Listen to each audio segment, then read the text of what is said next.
जय हिंद दोस्तों, स्वागत है आपका हमारे YouTube चैनल टारगेट क्लासेस शैडोल में।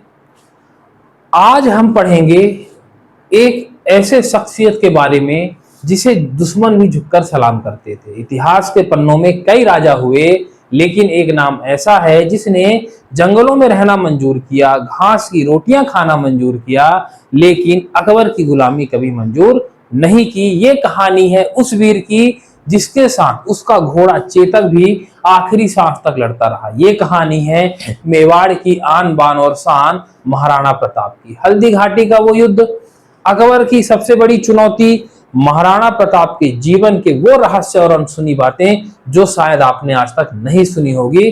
तो वीडियो को अंत तक जरूर देखिए, क्योंकि आज हम जानेंगे महाराणा प्रताप का जन्म से लेकर मृत्यु तक का पूरा इतिहास। प्रातः स्मरणीय वीर शिरोमणि महाराणा प्रताप का जन्म कुंभलगढ़ में 9 मई 1540 को हुआ था। माता का नाम जयवंता कंवर और पिता का नाम महाराणा उदय सिंह था। इनको अस्त्र एवं शस्त्र की शिक्षा जयमल मेड़हतिया ने दी थी।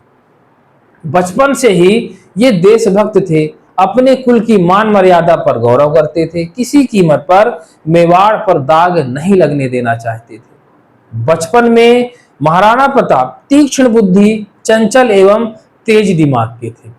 अस्त्र एवं शस्त्र विद्या में निपुण थे। वह स्वाभिमानी, साहसी और अपनी प्रजा से बहुत स्नेह करते थे। उनके मन में कोई ऊंच नीच व जातिगत भेद नहीं था। बड़ों का और अपने कुल के उच्च संस्कारों का विशेष सम्मान करते थे। अपनी किशोरावस्था से ही उन्होंने अपने रण कौशल दिखाने शुरू कर दिए। उन्हें इस बात का बहुत अफसोस था कि मेवाड़ की खानवा में महाराणा सांगा के नेतृत्व में हार हुई और सम्राट बाबर विजयी हुआ। उस युद्ध में राजपूत सरदारों का बड़ा नुकसान हुआ। काफी संख्या में राजपूत मारे गए तथा काफी घायल हो गए। वे अब लड़ने के काबिल नहीं रहे। नई पीढ़ी को आने में अभी काफी समय था।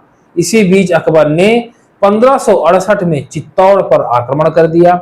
उस समय महाराणा उदय सिंह एवं सभी सामंतों ने यह तय किया कि राज परिवार के सब लोग अधिकांश सैन्य बल और संपत्ति लेकर उदयपुर चले जाएं। सैनिकों की एक टुकड़ी जयमल एवं फत्ता की जिम्मेदारी में किले की रक्षा के लिए रखी जाए। प्रताप ने उस समय चित्तौड़ में रहकर अकबर से मुकाबला करने की जिद की, पर उनकी नहीं सुनी गई। उन्हें भी उदयपुर जाना पड़ा।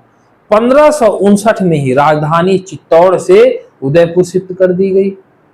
सन 1568 में चित्तौड़ के किले पर युद्ध हुआ, जो कि बहुत भयंकर था। मेवाड़ के सैनिकों ने अपनी जान की आहुति देकर युद्ध लड़ा। अकबर के छक्के छुड़ा दिए। 6 महीने युद्ध चला। अंत में जयमल एवं फत्ता अपने सभी सैनिकों के साथ अंतिम दम तक लड़ते हुए मारे गए।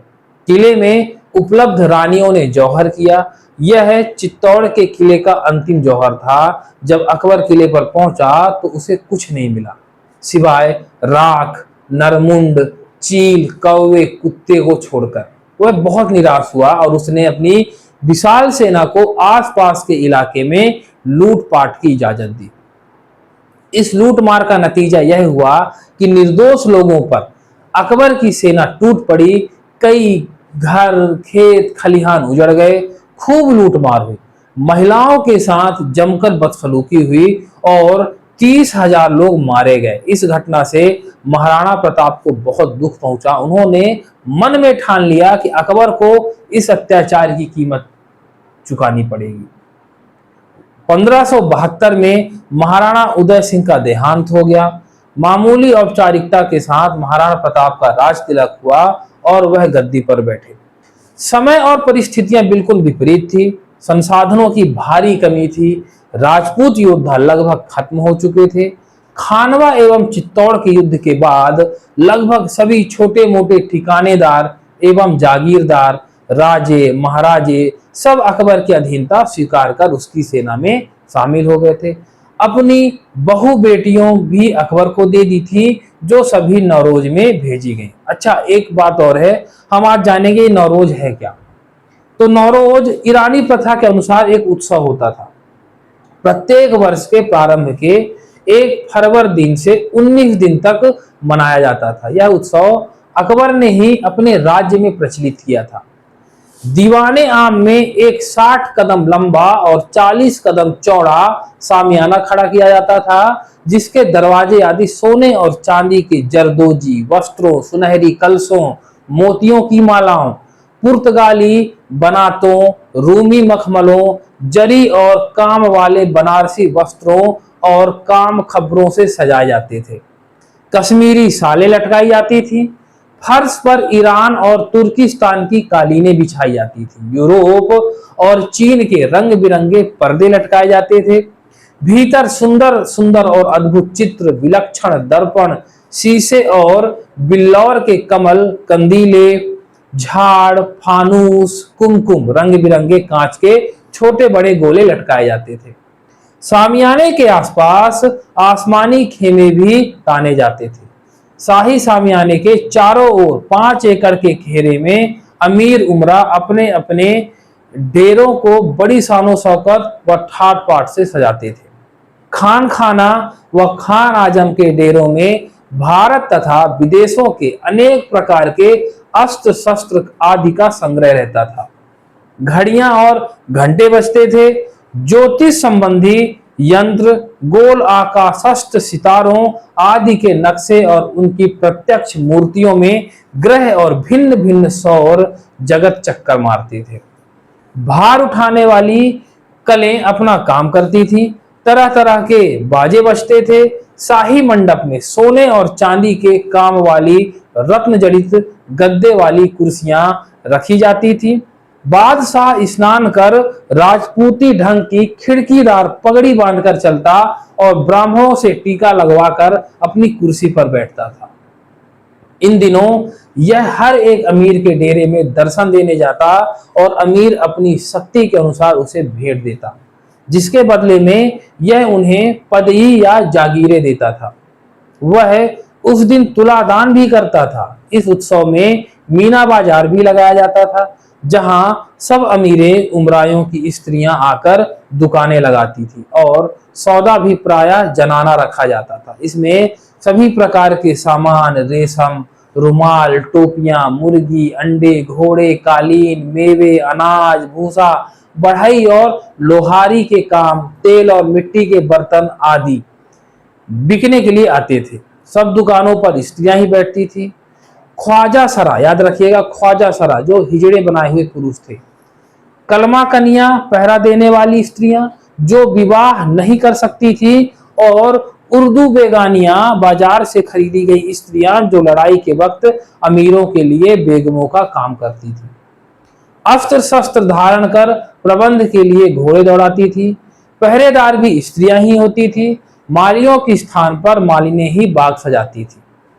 बादशाह तथा उसकी बेग में इस बाजार में सामान खरीदने के लिए आती थी। बेग में बाहिनें और कन्याएं बादशाह के पास बैठती थी। अमीरों की स्त्रियां आकर सलाम करती, नजराने देती और अपने बच्चों को उसके सामने उपस्थित करती थी। इसके साथ ही दिन रात गाना नाच होता रहता था। यह सब राजपूत राजाओं और उनकी रानियों के लिए बड़ा लज्जाजनक होता था, जिसे महाराणा प्रताप ने कभी स्वीकार नहीं किया था। देश के सभी हिस्सों पर अकबर का आधिपत्य हो गया। मेवाड़ का सबसे महत्वपूर्ण किला चित्तौड़ और उसके आसपास का मैदानी इलाका अकबर के कब्जे में आ गया था, पर मेवाड़ की सत्ता एवं प्रजा ने अकबर की अधीनता स्वीकार नहीं की। यही मलाल था अकबर को। इसलिए वह बराबर अपने सेना प्रमुखों को मेवाड़ पर चढ़ाई करने के लिए भेजता था, अधिक से अधिक सैन्य बल लेकर। उद्देश्य यही था कि ज्यादा से ज्यादा लूटमार की जाए और महाराणा प्रताप को या तो मार दिया जाए या गिरफ्तार कर लिया जाए। यह तो होता ही था कि महाराणा प्रताप को जितना कमजोर किया जा सके करें और उन्हें विवश किया जाए, ताकि वह किसी भी प्रकार या तो भय से, आतंक से, लोभ से या आराम से जिंदगी बिताने के मकसद से अकबर की अधीनता स्वीकार करें। घर परिवार, सगे संबंधी सभी महाराणा प्रताप को यही समझाते थे कि अकबर बादशाह ने पूरे हिंदुस्तान को जीत लिया है। यह बहुत बड़ी शक्ति बन चुका है।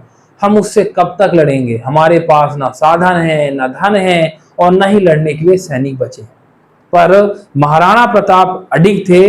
उन्हें अपना स्वाभिमान, मेवाड़ का गौरवशाली इतिहास, अपनी क्षत्रिय परंपरा व अपने शौर्य की अनुभूति का मान था।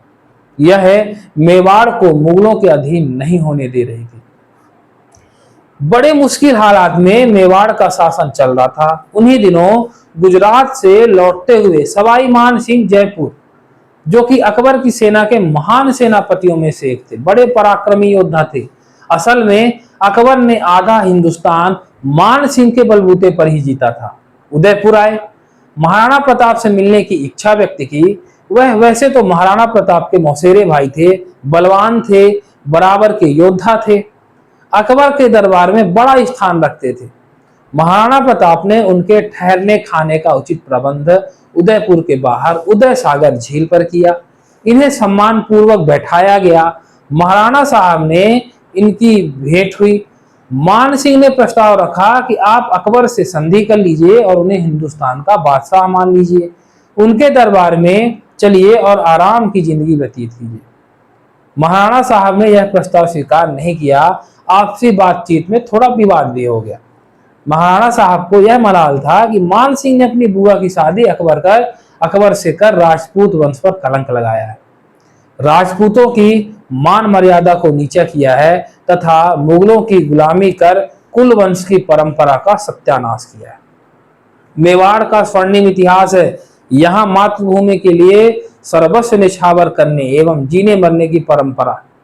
यहाँ के नौजवान बलिदानों की प्रतिस्पर्धा करते हैं। वे मर जाएंगे, मिट जाएंगे, अपनी जान की बाजी लगा देंगे, पर मुगलों की अधीनता स्वीकार नहीं करेंगे। इस तरह के वचनों से मान सिंह बड़े लज्जित हुए। उन्हें आत्मग्लानि हुई। उन्हें इतनी खरी खोटी सुनने की ना उम्मीद थी, ना इतना सुनने की क्षमता थी। उन्हें तो हिंदुस्तान के बादशाह के शक्तिशाली सेनापति होने का घमंड था। वह वहां से नाराज होकर चले गए और कह गए कि मैं महाराणा का मान मर्दन करने जल्द ही आऊंगा। देखता हूं कैसे होते हैं मेवाड़ के बहादुर, कैसे लड़ेंगे मुझसे और मेरी सेना से। उस पर महाराणा प्रताप ने कहा कि जब भी मेवाड़ में आओगे तो स्वागत करेंगे, आप हमारे भाई हैं, हम आपसे लड़ना नहीं चाहते, पर यदि अकबर के दूत बनकर सेना लेकर आओगे तो हम आपका डटकर मुकाबला करेंगे और आपको बताएंगे कि मेवाड़ी सेना कैसे दुश्मनों का कत्लेआम करती है, कैसे उनको खदेड़ती है, कैसे उनका मान मर्दन करती है। यह घटना है जून 1573 की। इस तरह महाराणा प्रताप एवं मान सिंह में थोड़ा मनमुटाव हो गया। इसका पहला मुख्य कारण था मान सिंह का अपनी बुआ का अकबर से शादी करवाना और उनके दरबार में गुलामी करना। अपने युद्ध कौशल का उपयोग कर तुर्कों एवं मुगलों को शक्तिशाली बनाना, राणा सांगा के खानवा के युद्ध की हार का बदला लेना। अकबर द्वारा वर्ष 1568 में, याद रखिएगा, 1568 में चित्तौड़ के आसपास 20 किलोमीटर में लूटपाट एवं कत्लेआम करना, महिलाओं के साथ बदसलूकी करना था। इन कारणों से महाराणा प्रताप अकबर एवं मान सिंह से बहुत क्षुब्ध थे, पर फिर भी उन्होंने मान सिंह को उचित सम्मान दिया, पर उनके साथ बैठकर भोजन करना उचित नहीं समझा। अपने ज्येष्ठ पुत्र को साथ बिठाया। महाराणा प्रताप का यही कहना था कि मेवाड़ स्वतंत्र राज्य है, इसका अपना गौरवशाली इतिहास है, अपनी संस्कृति एवं स्वस्थ परंपरा है। हम स्वतंत्र हैं, ना हम किसी को अपने साथ मिला रहे हैं और ना हमें अपने में कोई मिलाए। किसी और बादशाह या राजा के अधीन कार्य करना हमारे स्वभाव में नहीं है। मान सिंह एवं समस्त जयपुर घराना पहले ही चित्तौड़ के अधीन ही था। वे महाराणा कुंभा के काल से चित्तौड़ के ही जागीरदार के रूप में जयपुर इलाके पर राज्य कर रहे थे। मान सिंह पहले व्यक्ति थे जो अकबर के दरबार में जा बैठे तथा उनके साथ अपना बेटी रोटी का व्यवहार भी स्थापित किया। मान सिंह उदयपुर से आगरा पहुंचे तथा उनके साथ जो व्यवहार मेवाड़ में हुआ उसका वर्णन अकबर के दरबार में किया। अकबर को इसका बदला लेने के लिए उकसाया। अकबर हमेशा इसी तरह के विवादों का इंतजार करता था। उसे लगा कि यही अवसर है जहां राजपूत आपस में लड़ेंगे, मरेंगे और कमजोर होंगे। उन्होंने मान सिंह के साथ विशाल सेना भेजकर मेवाड़ विजय कर महाराणा प्रताप का मान मर्दन करने का आदेश दिया। विशाल सेना, जिसकी संख्या लगभग 1 लाख थी, आगरा से चलकर मंडलगढ़ तक आकर रुक गई। मान सिंह की सेना में मुख्य योद्धा थे गाजी खां बख्शी। याद रखिएगा, इनमें गाजी खां बख्शी, ख्वाजा मोहम्मद रफी, बियाबुद्दीन गुरोह, पायंदा कंजाक, अली मुराद, उजवक, काजी खां, इब्राहिम बिश्ती, शेख मंसूर, ख्वाजा गयासुद्दीन, अली आसिफ खां, सैयद अहमद खां, सैयद हासिम खां, जगन्नाथ कछावा, माधो सिंह, लूण कर्ण, ये सभी बड़े जबरदस्त योद्धा थे। इनके साथ बहुत बड़ी सेना थी। ये बात अप्रैल 1576 की है, जब महाराणा प्रताप को पता चला कि बादशाह अकबर की ओर से कुंवर मान सिंह विशाल सेना लेकर मेवाड़ पर चढ़ाई कर चुका है तथा अपना अंतिम पड़ाव मंडलगढ़ पर डाल दिया है और युद्ध की तैयारी कर रहा है। महाराणा प्रताप ने भी अपनी तैयारी शुरू की। युद्ध के साधन एवं सैनिकों की बड़ी भारी कमी थी, पर युद्ध तो लड़ना ही था।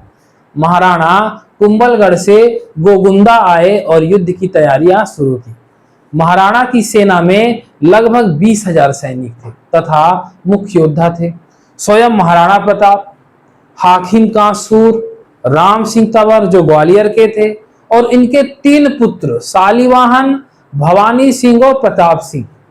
उन्हीं में भामा शाह तथा उनका भाई ताराचंद, झाला मान सिंह जो बड़ी सादड़ी राजस्थान से थे, झालाविदा दिलवाड़ा के शासक थे, सोनगरा, मान सिंह डोडिया, भीम सिंह, रावत कृष्णदास, रावत नेत सिंह, रावत सांगा, राठौड़ रामदास, राणा पुंजा, पुरोहित गोपीनाथ आदि योद्धा महाराणा प्रताप की तरफ से लड़ने के लिए तैयार थे।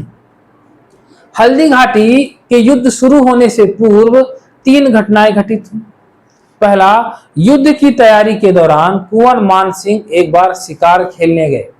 गुप्तचरों ने यह सूचना महाराणा प्रताप को दी। महाराणा के साथ जो सरदार थे उन्होंने कहा कि यही मान सिंह को काम तमाम कर देते हैं, पर महाराणा ने मना कर दिया और कहा कि वह धोखाधड़ी का काम है, हम क्षत्रियों को यह शोभा नहीं देता। दूसरा, बहलोल खां जो कि बादशाह अकबर का भांजा था, बड़ा ही बलिष्ठ था, उसने अपने मामा को वचन दिया था कि मैं महाराणा प्रताप को बिना युद्ध लड़े मारकर उसके सर को आपके चरणों में पेश करूंगा।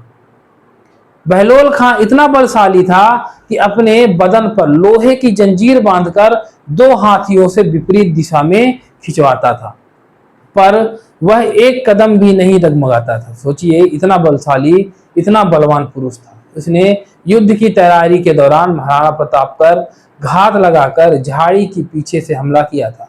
महाराणा प्रताप ने उसके अचानक वार को बहुत ही चुस्ती से जवाब दिया। बहलोल खां पर इतना जबरदस्त वार किया कि महाराणा की तलवार उसके सर के साथ बदन को और घोड़े को काटते हुए जमीन पर आ टिकी। इस तरह बहलोल खां का अंत हुआ और महाराणा प्रताप की फुर्ती एवं ताकत का लोगों को परिचय हुआ। युद्ध के दौरान कई सरदारों ने सलाह दी कि हमें कुंवर मान सिंह को मंडलगढ़ में ही लड़कर भागा देना चाहिए, पर महाराणा ने अपनी सूझबूझ का परिचय देते हुए कहा कि मंडलगढ़ मैदानी इलाका है, हमारे पास सेना एवं साधन कम है। अकबर की सेना में मान सिंह के पास सैनिक भी ज्यादा हैं और साधन भी, अतः मैदान पर लड़ना ठीक नहीं होगा। मान सिंह को गोगुंदा की पहाड़ियों में आने दो, यहीं घेर कर प्रहार करेंगे, उन्हें परास्त करेंगे। योजना यह थी कि हल्दी घाटी के दर्रे से जब शाही सेना अपनी ओर आएगी, दर्रा छोटा है, एक बार में एक ही सैनिक निकल सकता है, जैसे जैसे दर्रे से निकलेंगे उनको मार गिराएंगे, और जो सेना दर्रे में घुसने की कोशिश करेगी उसे पहाड़ों से तीरों और पत्थरों से मारकर भगा देंगे। महाराणा ने अपनी सेना को 2 भाग कर दिए थे, एक दर्रे के इस पार और दूसरा दर्रे के उस पार। जैसे ही शाही सेना खामनोर के मैदान में आई, दर्रे के उस पार वाले सैनिकों ने जो पहाड़ियों पर छिपे बैठे थे तीरों एवं पत्थरों की बरसात कर दी, जिससे शाही सेना में खलबली मच गई और वह दर्रे की ओर दौड़ पड़े। जो दर्रे की ओर जाता वहां मौत उसका स्वागत कर रही थी। कुछ दिनों तक यह सिलसिला चलता रहा, पर शाही सेना बहुत ज्यादा तादाद में थी तथा महाराणा की सेना में बहुत कम लोग थे। सारे सरदार राम शाह तंवर को छोड़कर नौजवान थे, उनमें जोश बहुत ज्यादा था। उन्हें यह छापामार युद्ध प्रणाली रास नहीं आ रही थी क्योंकि इसमें संघर्ष लंबा था। नौजवान युद्ध को जल्द खत्म कर शाही सेना को खदेड़ देना चाहते थे। अतः महाराणा एवं राम सिंह तंवर की ना चाहते हुए भी अन्य सभी की राय को मानते हुए हल्दी घाटी के दर्रे के पार खामनोर के मैदान में आमने सामने के युद्ध में उतर आए। यह दिन था 24 जून 1576। याद रखिएगा 24 जून 1576 का। उस समय मेवाड़ में बहुत भीषण गर्मी का समय था। सुबह का वक्त था, लगभग सुबह 8 बजे दोनों सेनाएं आमने सामने हो गई थी। एक तरफ अल्लाह अकबर के नारे लग रहे थे और दूसरी तरफ हर हर महादेव के नारे लग रहे थे। ढोल नगाड़े मृदंग बज रहे थे, चारण वंशावली गा रहे थे, घोड़े हिनहिना रहे थे, हाथी चिंघाड़ रहे थे, तलवारें चमचमा रही थी, रणबांकुरे एक दूसरे का अभिनंदन कर रहे थे और कह रहे थे कि जिंदा रहे तो फिर मिलेंगे और मर गए तो स्वर्ग में मिलेंगे। महाराणा की सेना का जोश देखते हुए बनता था। इसी बीच सभी हथियारों से लैस महाराणा स्वयं चेतक पर सवार युद्ध के मैदान में आते हैं। एक छोटा सा उत्साह बढ़ाने वाला भाषण होता है जिसमें क्षत्रिय धर्म की मान मर्यादा अक्षुण्ण रखने और अपनी मातृभूमि पर सर्वस्व लुटाने की प्रेरणा दी जाती है। शंख बज उठता है और युद्ध की घोषणा हो जाती है। देखते ही देखते कुछ ही समय में युद्ध भीषण रूप ले लेता है। आग की लपटों की तरह चारों ओर फैल जाती है, तलवारों की आवाजें आने लगती हैं, खून के फव्वारे छूट जाते हैं, जिधर देखो उधर कोलाहल, नरमुंड, खून एवं बदहवासी दिखाई देती है। पहले 1 घंटे के युद्ध में ही मुगलों की शाही सेना के पांव उखड़ जाते हैं और यह पीछे की ओर खदेड़ दी जाती है। यह लगभग 6-7 कोस यानी 10 से 12 किलोमीटर पीछे की ओर भाग जाती है। इस मोर्चे में मेवाड़ी सेना का नेतृत्व एक ओर से हकीम खां सूरी अफगानी ने किया, दूसरी ओर स्वयं महाराणा प्रताप ने किया। फिर थोड़ी देर बाद दूसरा मोर्चा लगता है, फिर तेज लड़ाई होती है। इस बार का संघर्ष पिछली बार से भी ज्यादा भयंकर होता है। राजपूत सैनिक एवं सरदार अपनी जान की बाजी लगाकर शाही सेना पर टूट पड़ते हैं। गाजर मूली की तरह शत्रु दल को काटते रहते हैं, पर शाही सेना की संख्या इतनी अधिक होती है कि उसे काटते काटते राजपूत सैनिक थक जाते हैं, वे बेहोश होकर गिर पड़ते हैं। एक समय ऐसा आता है जब खून सस्ता और पानी महंगा हो जाता है। गर्मी इतनी भीषण थी कि प्यास के मारे सैनिकों के गले सूख रहे थे, भेजा उबल रहा था। एक एक राजपूत सैनिक 20-20 को मारकर शहीद हो रहा था। यह शत्रु दल के बीच में जाकर अपना तांडव कर रहे थे। ऐसा लग रहा था मानो मरने की होड़ लगी हुई थी। शाही सेना बस अपने को बचाने में लगी हुई थी, इसी बचाव में अपना नुकसान कर रही थी। पर जब मेवाड़ी सैनिक झुंड में खुद चलकर आ जाता, कई लोगों को मार देता था, तो फिर उसे भी मरना ही पड़ता था। महाराणा स्वयं खूब तीव्रता से संग्राम लड़ रहे थे। उनके हाथों भी हजारों सैनिक मारे गए। जिधर उनका चेतक घोड़ा जाता उधर मैदान खाली हो जाता था। कोई भी महाराणा के सामने आकर युद्ध करने की हिम्मत नहीं दिखा पा रहा था। राम शाह तंवर और उनके 2 पुत्र शालीमार भवानी सिंह तथा पोता प्रताप सिंह, झालाबिंदा, झालामान सिंह, रावत नेत सिंह, राठौर रामदास, डोंडिया भीम सिंह आदि कई सरदारों ने अप्रत्याशित वीरता दिखाई और शहीद हो गए। यहाँ पर राम शाह तंवर का बलिदान महत्वपूर्ण लगता है। अकबर के इतिहासकार लिखते हैं कि राम शाह तंवर एवं उनके दोनों पुत्रों एवं एक पोते ने अदम्य साहस एवं वीरता दिखाई और सारा परिवार शहीद हो गया। यह सब महाराणा अपनी आंखों से देख रहे थे। गर्मी अपने चरम पर थी, तभी दोनों ओर से हाथियों को लड़ने के लिए आगे कर दिया गया। दोनों ओर से हाथियों में जमकर संघर्ष हुआ। महाराणा प्रताप की ओर से हाथी राम प्रसाद बड़ी वीरता से लड़ता हुआ हजारों लोगों को कुचलते हुए आगे बढ़ रहा था और तीव्र गति से मुगलों के खेमे में प्रवेश करता हुआ बहुत आगे तक चला गया। मुगलों की ओर से लगभग सभी हाथी परास्त हो चुके थे। तभी दुर्भाग्यवश राम प्रसाद के महावत को तीर लगता है और वह नीचे गिर जाता है। और मुगलों का महावत उस पर चढ़ जाता है। चारों तरफ से हाथी को घेर लिया जाता है और उसे तीरों व तलवारों से वार कर काबू कर लेते हैं। उसे गिरफ्तार कर अकबर के दरबार में ले जाते हैं।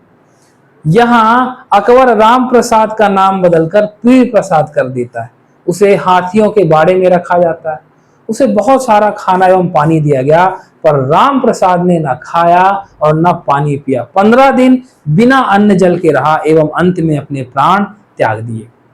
मेवाड़ की जनता ने कभी अकबर को अपना बादशाह नहीं माना। जनता तो जनता, वहां के पेड़ पौधे, पशु पक्षी एवं पत्थरों ने भी कभी अकबर को अपना बादशाह नहीं माना। उसका यह जीता जागता उदाहरण है। महाराणा को लगा कि इस लड़ाई को अपने नतीजे पर पहुंचाना चाहिए। इसका मतलब था मान सिंह पर सीधा हमला। यह बात ध्यान में आते ही महाराणा ने चेतक को इशारा किया। मान सिंह की तरफ, जो शाही सेना के मध्य हजारों सैनिकों के बीच हाथी पर सवार था, वह युद्ध का संचालन कर रहा था। महाराणा अकेले मान सिंह पर लगते। चेतक घोड़ा, जो महाराणा का स्वामी भक्त घोड़ा था, बड़ी ही फुर्ती वाला, पलक झपकते ही हवा में बातें करना लगता था। उसने मिनटों में मान सिंह तक की दूरी तय की और जा पहुंचा मान सिंह के पास। महाराणा ने हजारों सैनिकों को मारते काटते हुए मान सिंह के समक्ष जाकर उसे ललकारा और उस पर वार शुरू कर दिया। चेतक ने 1 सेकंड में अपने दोनों पैर हाथी के मस्तक पर रख दिया और महाराणा ने अपने भाले से वार किया। मान सिंह पर फेंका भाला महावत को लगा। मान सिंह नीचे दुबक गया और तेज खून का फव्वारा छूटा। महाराणा को लगा कि मान सिंह मारा गया। इसी समय जबरदस्त वार से हाथी घबरा गया और उसने जोर से चिंगाड़ मारी, क्योंकि महावत को मारने के बाद भाला लगा हाथी की पीठ पर। उसने जोर से अपनी सूंड हिलाई। सूंड में बंधी तलवार ने चेतक का एक पैर घायल कर दिया। अब चेतक 3 टांग पर हो गया। चेतक दूसरी बार छलांग लगाने की स्थिति में नहीं था, अतः महाराणा को पुनः वार कर यह देखना था कि हाथी पर सवार मान सिंह मरा या नहीं, मगर समय नहीं था।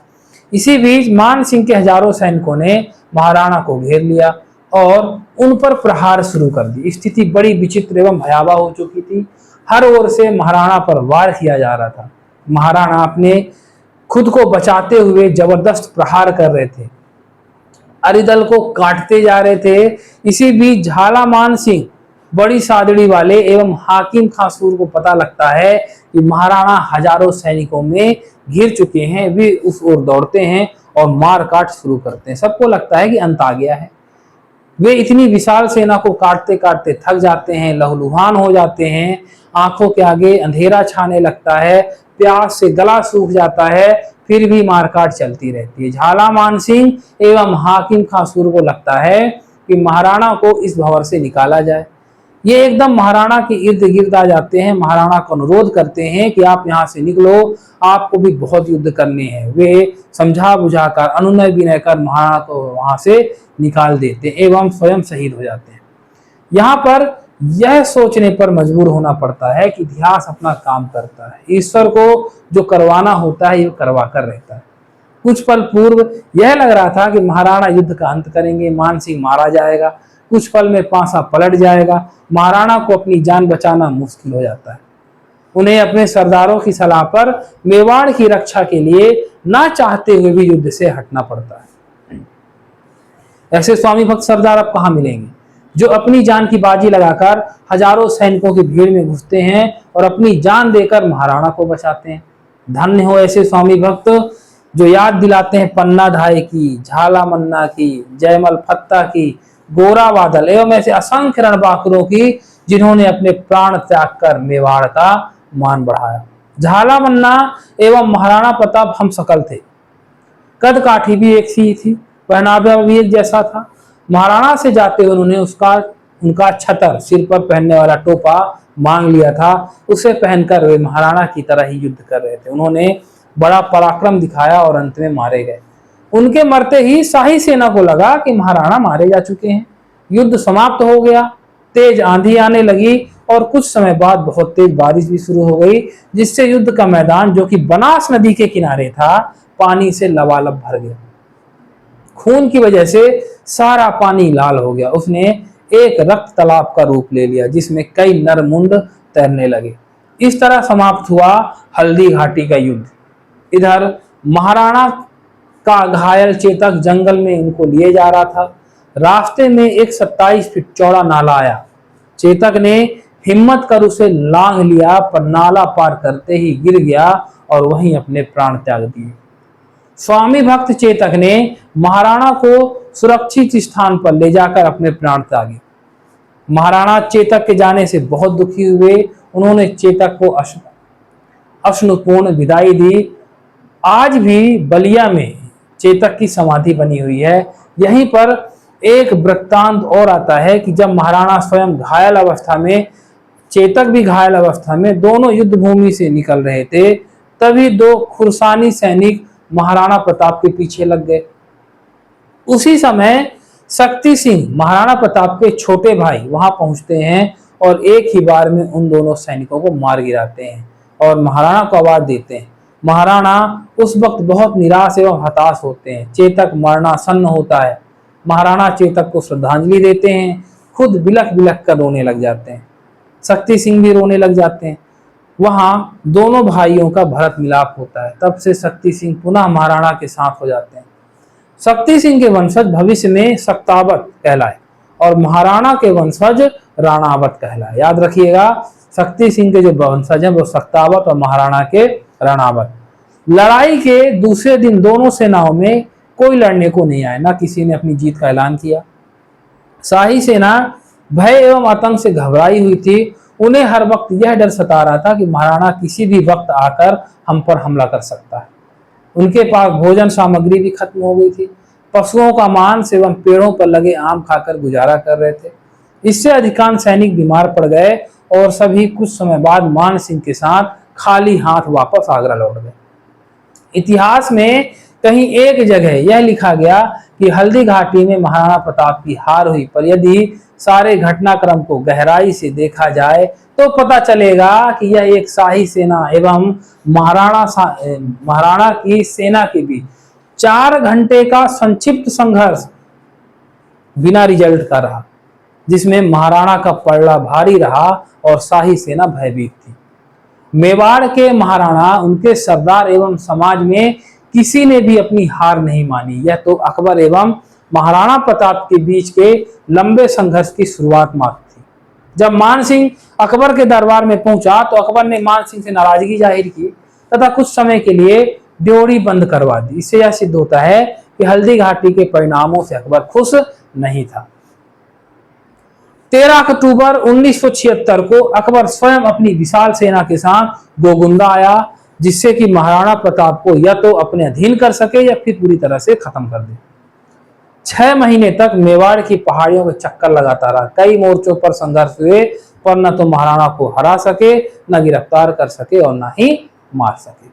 महाराणा बड़ी कुशलता से छापामार युद्ध प्रणाली का संचालन कर रहे थे। थक हार कर अकबर वापस चला गया। अकबर के जाने के बाद महाराणा ने पुनः अपना इलाका अपने काबू में किया और सारे मेवाड़ में अपने थाने स्थापित किए। इस प्रकार इस पर अकबर ने पुनः राजा भगवंत दास, कुंवर मान सिंह, मिर्जा खान खाना कासिम को भेजा। इस बार भी कई लड़ाइयां हुई, पर शाही सेना कामयाब नहीं हुई। एक बार अमर सिंह के नेतृत्व में एक लड़ाई में शाही सेना भाग गई और मिर्जा खाना की सारी बेगमें और उनका लाव लश्कर पकड़ लिया गया। इन्हें महाराणा के समक्ष पेश किया गया। महाराणा ने तुरंत बहन बेटियों की इज्जत करते हुए सारी बेगमों समेत लाव लश्कर बाइज्जत खाना को लौटा दिया गया। इस पर खाना बहुत प्रसन्न हुआ। उसने अकबर के दरबार में जाकर महाराणा प्रताप की बड़ी प्रशंसा की तथा कहा कि यह एक महान प्रतापी और उसूलों वाला हिंदू राजा है। हमारा इनके साथ बैर निरर्थक है। अकबर हिंदुस्तान के बेताज बादशाह बनना चाहता था, अतः महाराणा प्रताप का स्वाभिमान, द्वेष, प्रेम, मेवाड़ की स्वतंत्रता उसको बहुत खटकती थी। वह चाहता था कि हिंदुस्तान के और राजा महाराजाओं की तरह प्रताप भी उनकी अधीनता स्वीकार करे। अकबर ने 15 अक्टूबर 1578 को शाहबाज खान के नेतृत्व में फिर एक सेना भेजी। लक्ष्य था महाराणा को बिल्कुल समाप्त कर मेवाड़ को अपने अधीन करना।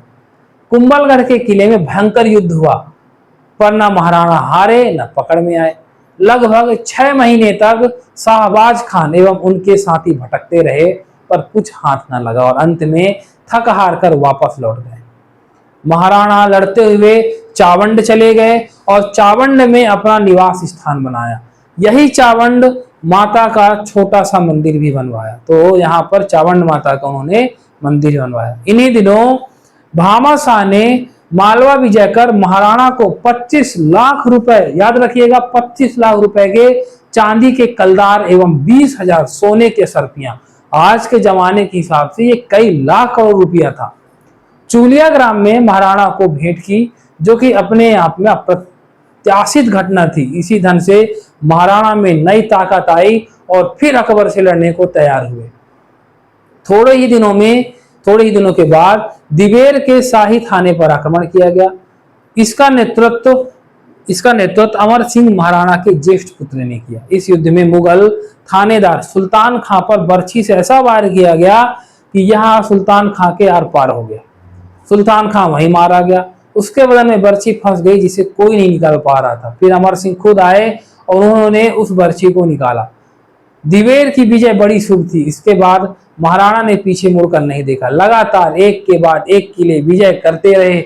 15 दिसंबर 1578 को पुनः शाहबाज खां अकबर की सेना लेकर मेवाड़ में घुस आया। कई मोर्चों पर युद्ध हुआ, पर अकबर की सेना को कोई जीत हासिल नहीं हुई। ना तो महाराणा पकड़े गए, ना महाराणा मारे गए और ना ही मेवाड़ की जनता ने गुलामी स्वीकार की। जब शाहबाज खां वापस थक हार कर चला गया, तब महाराणा ने आज्ञा दी कि कोई मैदानी इलाकों में नहीं रहेगा और ना कोई खेती करेगा। इससे सारी जनता धीरे धीरे पहाड़ों में आकर बस गई। सारे खेत उजाड़ दिए गए।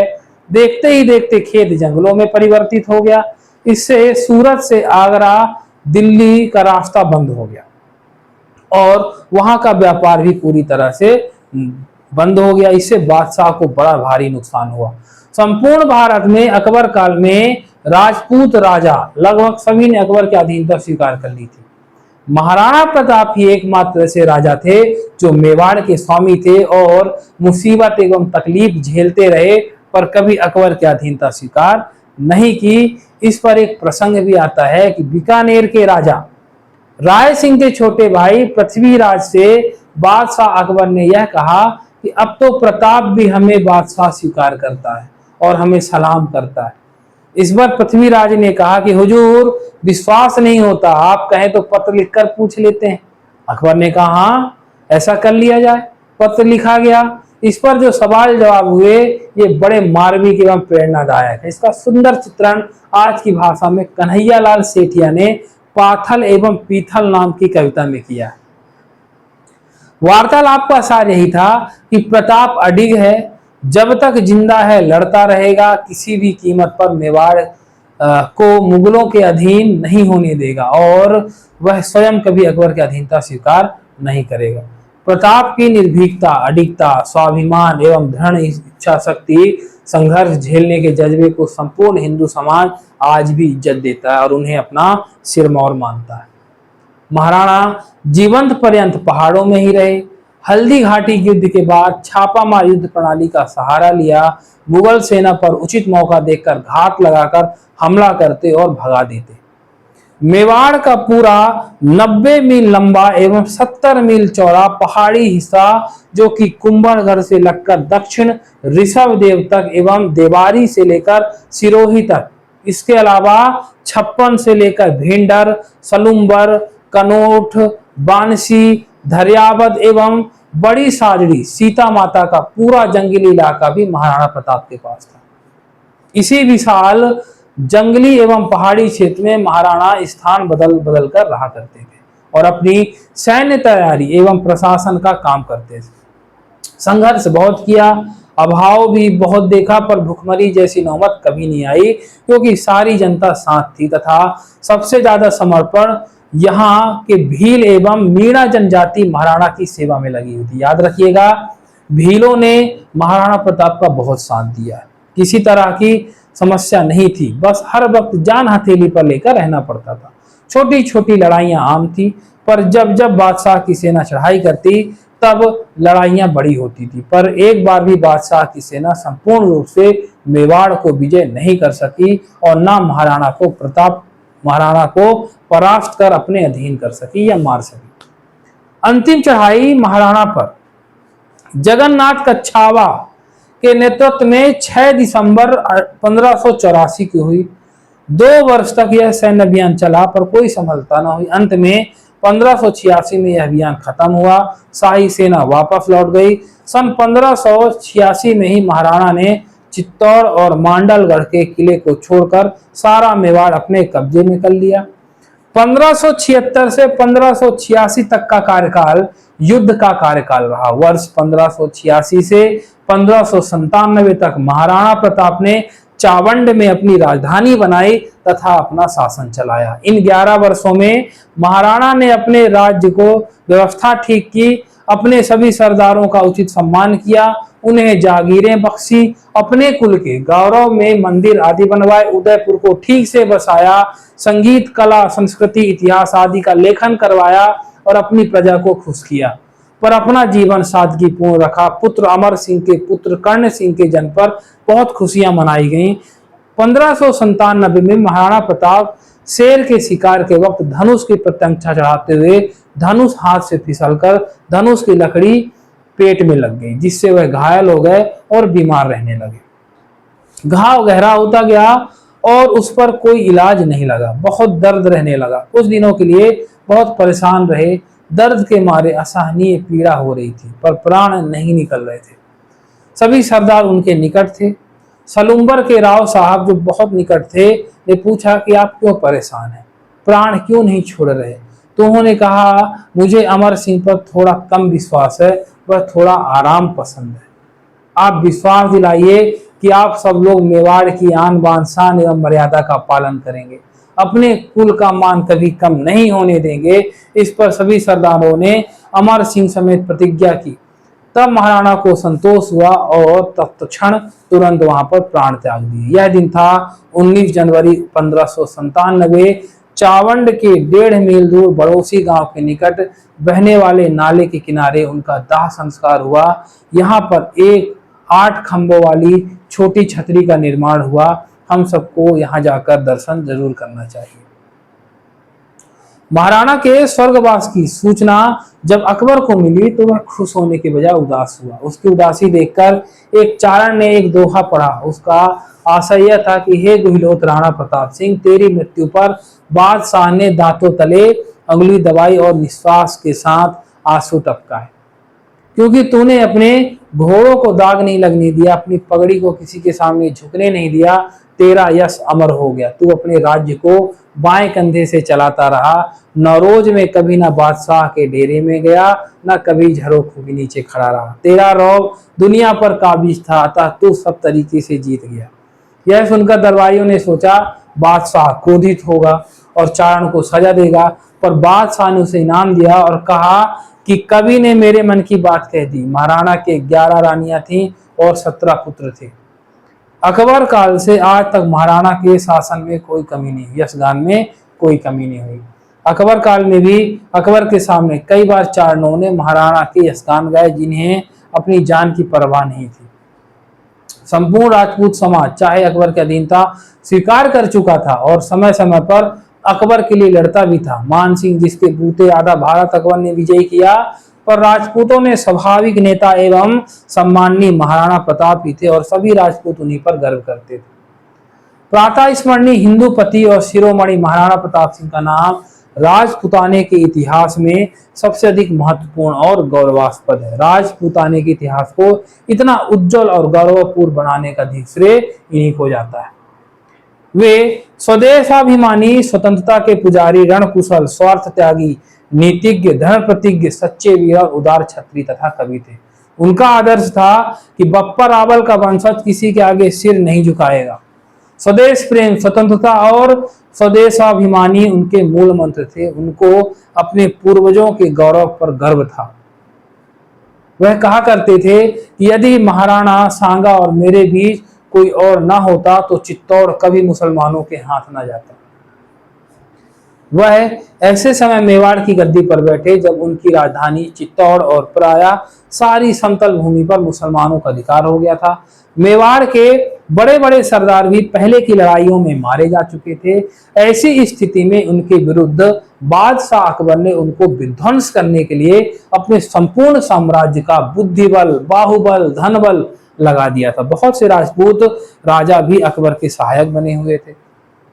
यदि महाराणा चाहते तो वह भी उनकी तरह ही अकबर की अधीनता स्वीकार कर लेते तथा अपने वंश की पुत्री उसे देकर साम्राज्य में प्रतिष्ठित पद प्राप्त करके आराम से रह सकते थे। परंतु यह स्वतंत्रता के पुजारी केवल थोड़े से स्वदेश भक्त और कर्तव्य परायण राजपूतों और भीलों की सहायता से अपने देश की स्वतंत्रता की रक्षा के लिए कटिबद्ध हो गए। उनकी वीरता, रणकुशलता, कष्ट सहिष्णुता और नीतिमत्ता अत्यंत प्रशंसनीय और अनुकरणीय थी।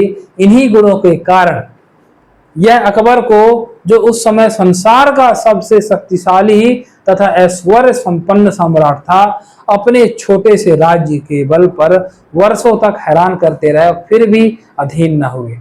अकबर ने उन्हें अधीन करने के लिए बहुत से प्रयत्न किए, अपने योग्य सेनापतियों को कई बार भेजा, एक बार स्वयं भी चढ़ाया, परंतु राणा के आगे एक भी चढ़ाई में उसका मनोरथ पूर्ण न हुआ। राणा ने बादशाह के आगे सिर न झुकाया और उन्होंने बादशाह कहा।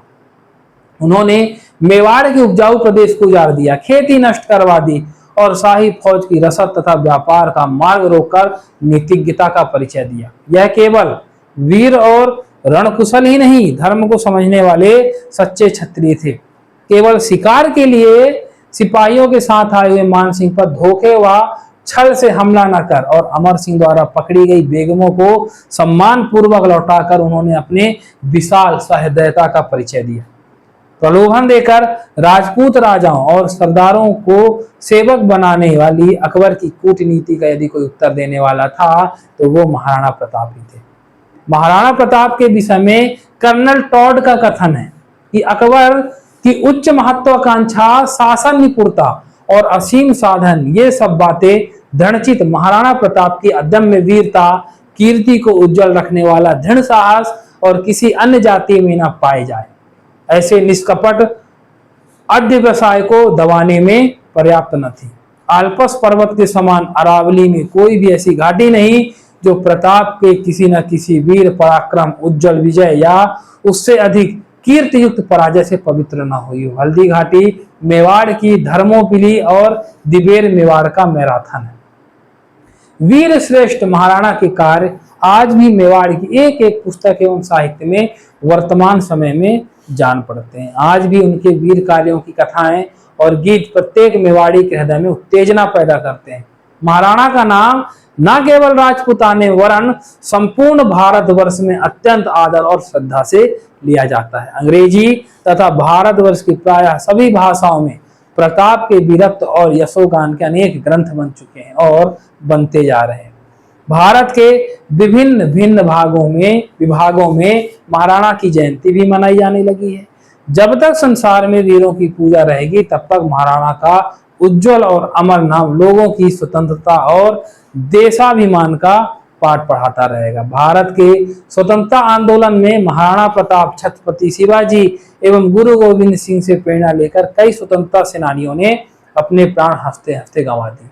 आज भी और भविष्य में भी भारत में देश एवं समाज के लिए मर मिटने की बारी आएगी तो प्रेरणा महाराणा प्रताप से ही ली जाएगी। ये रही महाराणा प्रताप की पूरी कहानी, जन्म से लेकर के मृत्यु तक। और ऐसा भी कहा जाता है कि जो महाराणा प्रताप का भाला था वो 80 किलो का था और भाला 80 किलो का, कवच 72 किलो का, तलवार 20 किलो की और ढाल 40 किलो का। इतना सब पहन करके युद्ध किया करते थे। उनमें चीते की तरह फुर्ती थी। उनका घोड़ा चेतक बहुत ही तेज गति से भागता था, कुछ ही क्षण में हवा में बातें करता था और एक क्षण में चौकड़ी भर लेता था जिससे महाराणा प्रताप पर कोई वार न कर सके। यह एक पराक्रमी योद्धा था, महान नायक था तथा दृढ़ प्रतिज्ञ था। इसलिए आज भी मेवाड़ में वरिष्ठ महिलाएं अपने बहुओं को आशीर्वाद देते हुए कहती हैं, माई एहा पूत जन जेहा राणा प्रताप, अकबर सूतो औध के जान सिराने साहब। जय चित्तौड़, जय मेवाड़, जय हिंद, जय भारत, नमस्कार।